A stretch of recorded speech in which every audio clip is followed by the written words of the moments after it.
Hello students, so welcome back to my online classes. So here we are going to solve question number 9 of exercise 20D. ठीक है, so चलते question number 9 पे. That is, one side of a right angle triangular scarf is 80 centimeter and its longest side is 1 meter. Find its cost at the rate of ₹250 per metre square. ठीक है, तो again मैं आपको diagram से ही समझाऊंगी क्योंकि menstruation का जो best format होता है वो होता है डायग्राम. आप डायग्राम अगर आपको बनाना आएगा तो आप बहुत इजीली मेंस्ट्रुएशन के प्रॉब्लम सॉल्व कर ले जाएंगे. ठीक है, तो ये आपका राइट एंगल ट्रायंगल है जिसमें आपको दिया हुआ है कि एक स्कार्फ है. ठीक है, स्कार्फ जिसमें एक कोई भी इसका साइड दिया हुआ है 80 सेंटीमीटर और इट्स लॉन्गेस्ट साइड. ठीक है, सो आपको पता है कि जब भी आप राइट एंगल ट्रायंगल की बात करते हैं ना तो इसका जो लॉन्गेस्ट साइड होता है ना वो क्या होता है, इसका हाइपोटेनियस. ठीक है, वो क्या होता है, इसका हाइपोटेनियस. कितना दिया, 1 मीटर. अगर मैं इस 1 मीटर को सेंटीमीटर में कन्वर्ट करूँ तो क्या हो जाएगा, 100 सेंटीमीटर.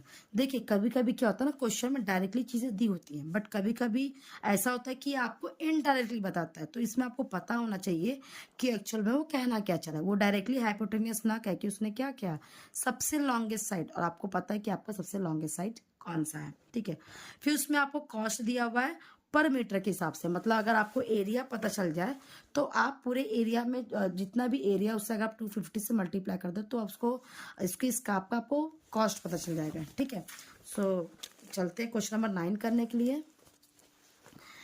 Question number 9. ठीक है, सो आपको जो भी दिया हुआ है तो पहले आप उसे लिख लेंगे कि आपको दिया क्या है.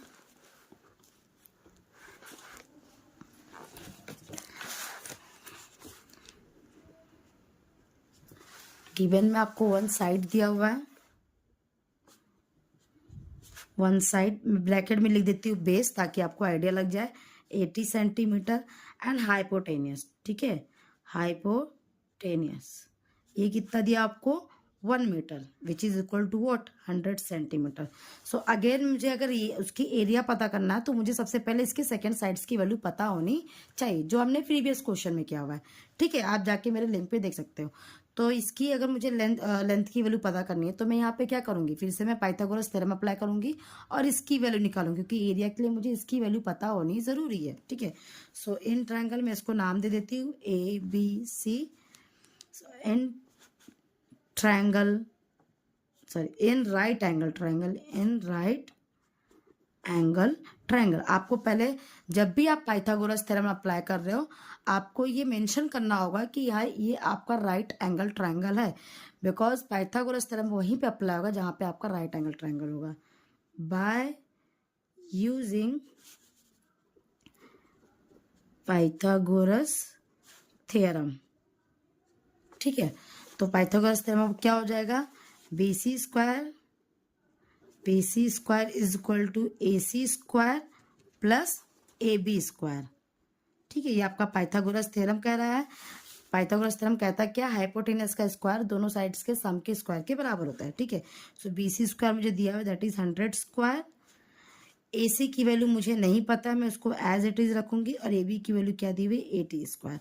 100 की जो स्क्वायर निकालोगे तो आपको पता है मैं 1 लिखूंगी और आगे 20 का स्क्वायर हो जाएगा तो 40 हो जाएगा. और ये क्या हो जाएगा, AC स्क्वायर प्लस 80 का स्क्वायर, 8 8 जा 64 और 10 तो ये 20 हो जाएगा. ठीक है, आप स्क्वायर करोगे तो आप मल्टीप्लाई करोगे तो आपको यही नंबर आएंगे. ठीक है, अब मैं ये प्लस है यहाँ पे जगह क्या हो जाएगा, माइनस हो जाएगा, -6400 और ये हो जाएगा मेरा AC स्क्वायर.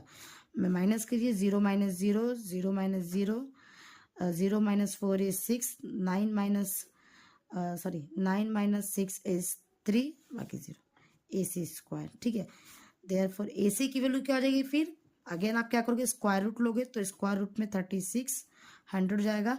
अब मुझे पता है कि 36 किसका स्क्वायर है, 60 का. ठीक है, तो मैं इसको ऐसे भी लिख सकती हूँ which is equal to AC is equal to 60 centimeter. मतलब जो मेरा दूसरा साइड से कितनी, इसकी वैल्यू कितनी आएगी, 60 आ गई है. अब मैं एरिया ऑफ ट्रायंगल निकाल सकती हूँ. एरिया ऑफ राइट ट्रायंगल मेरा क्या निकलेगा, half into product of legs. देखिए don't forget to write down the formula क्योंकि फॉर्मूला पे ही मार्क्स होता है तो आप फॉर्मूला लिखना नहीं भूलेंगे. Product of legs, so half into, एक की वैल्यू थी मेरी 8, दूसरी की हमने फाइंड आउट की दैट इज 60, ये क्या हो जाएगा 40। ठीक है, मैंने कट कर दिया, मतलब 6 4 ज़ा 24, डबल ज़ीरो हो जाएगा। ठीक है, एरिया है सेंटीमीटर, तो ये सेंटीमीटर स्क्वायर हो गया। ठीक है, अब आपको देखिए दिया क्या है, आपको जो कॉस्ट ऑफ रेट दिया हुआ था ना, तो आपको लिखिए since cost of rate is at ₹250 per metre square. ठीक है, जो आपका कॉस्ट दिया ना पर मीटर स्क्वायर, तो मैं इसको किस में कन्वर्ट कर लूंगी, मीटर स्क्वायर में कन्वर्ट कर लेती हूँ ना, तो मैं किससे डिवाइड करूंगी, ऑब्वियस है 1 मीटर, मैंने आपको पहले भी समझाया है 1 meter is equal to 100 centimeter है। सो 1 मीटर स्क्वायर मतलब 1 मीटर इंटू 1 मीटर। ठीक है, मतलब तो क्या हो जाएगा आपका 100 इंटू 100, तो कितना हो जाएगा ये 10,000 हो जाएगा। तो मैं इसको किससे डिवाइड करूँगी, 10,000 से डिवाइड करूंगी, तो मेरा 4 डिजिट क्या जाएगा पीछे जाएगा, तो इसकी वैल्यू क्या जाएगी 0.24 मीटर स्क्वायर। ठीक है, इसको डिवाइड करने पे आपकी ये वैल्यू आएगी। सो देयरफॉर मेरा अब एरिया कितना निकला है 0.24 मीटर स्क्वायर, क्योंकि मुझे मीटर स्क्वायर में वैल्यू दी हुई थी, तो मैंने इसको किस में कन्वर्ट कर लिया, मीटर स्क्वायर में। So therefore cost of scarp of 0.24 meter square is equal to 0.24 into what 250। अगर 1 मीटर स्क्वायर की वैल्यू इतनी है तो इतने मीटर स्क्वायर में क्या करेंगे, मल्टीप्लाई करेंगे। आपने यूनिटरी मैटर पढ़ा हुआ है पहले भी। ठीक है, तो इसको चलिए मल्टीप्लाई कर लेते हैं, इंटू 0.24 से मल्टीप्लाई कीजिए, 4 0 4 5 ज़ा 20, 4 2 ज़ा 8 प्लस 2 इज 10, 2 0 2 5 ज़ा 10, 2 2 ज़ा 4 इज 5, 0 0 0 6। ठीक है, तो दो डिजिट का डेसिमल लग जाएगा, तो कितना जाएगा ये 60 रुपीज़। आप कॉस्ट निकाल लो तो ये आपको रुपीज़ में आएगा। Thank you so much for watching my video. So let's begin with your question number 10। So question number 10 में क्या दिया हुआ है, find the area of an equilateral triangle each of whose sides measure 18 centimeter. ठीक है, and 20 centimetre, दोनों ये अलग क्वेश्चन है। तो चलिए हम पहला फर्स्ट क्वेश्चन करते हैं। तो जो भी दिया हुआ पहले आप उसको लिखेंगे। तो क्वेश्चन नंबर 10 में देखिए गिवन में क्या दिया हुआ है, साइड्स दिया हुआ है, that is the value of A is given 18 centimeter. ठीक है, आपको पता चाहिए इक्वल ट्रायंगल किसे कहते हैं, जिसके तीनों साइड्स इक्वल होते हैं, जिसको हम ए मेजर कर रहे हैं। ठीक है, आप कोई भी लेटर यूज कर सकते हैं। अब एरिया का आपका फॉर्मूला है, एरिया ऑफ इक्विलेटरल ट्रायंगल क्या है, √3/4 ए स्क्वायर। ये फॉर्मूला आपको ऑलरेडी दिया हुआ, ये आपको याद होना चाहिए। इनकेस अगर ये फॉर्मूला भूल जाते हैं तो by using a Heron's formula से भी आपका आंसर आ जाएगा, बट ये फॉर्मूला याद कर लेंगे तो और भी अच्छा रहेगा, क्योंकि वो बहुत लंबा प्रोसेस हो जाएगा। ठीक है, सो ये हो जाएगा √3/4 ए स्क्वायर, मतलब ए की वैल्यू आपको दी हुई है 18 इंटू 18। तो चलिए कट कर लेते हैं, ये 2 2 ज़ा 4, 2 9 ज़ा 2 1 ज़ा 2 9 ज़ा। अब √3 की वैल्यू पता होनी चाहिए, तो आपकी बुक में ऑलरेडी √3 की वैल्यू दी हुई है, √3 की वैल्यू 1.73। ठीक है, सो मैं इसकी वैल्यू पुट कर देती हूँ 1.73 इंटू 9 9 ज़ा 81। ठीक है, अब मल्टीप्लाई कर लेते हैं, 1.73 को हम 81 से मल्टीप्लाई कर लेंगे, तो ये कितना जाएगा 371, 8 3 ज़ा 24, 8 7 ज़ा 56 प्लस 2 इज 58, 8 1 ज़ा 8,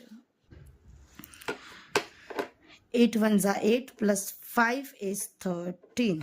ठीक है, तो ये हो जाएगा 3, ये हो जाएगा 11 ना, 8 प्लस 1 इज 9 प्लस 1 इज 10, 4 1। तो आपका क्या जाएगा, दो डिजिट के बाद डेसिमल लग जाएगा, 140.13 आपका सेंटीमीटर में दिया तो सेंटीमीटर स्क्वायर। ठीक है, सेम वे में आप क्वेश्चन नंबर 2 भी कर सकते हैं। इसका आप एरिया कितना रखें, 20 रखेंगे। तो देखिए मैं सॉल्व करके लिखने वाली चीज़ आप वैसे ही लिखोगे, इसको मैं सॉल्व करके आपको दिखा देती हूँ जो क्वेश्चन नंबर 2 है। ठीक है, 20 इंटू 20, 4 5 ज़ा 20, √3 की वैल्यू 1.73 है, 25 ज़ा 100।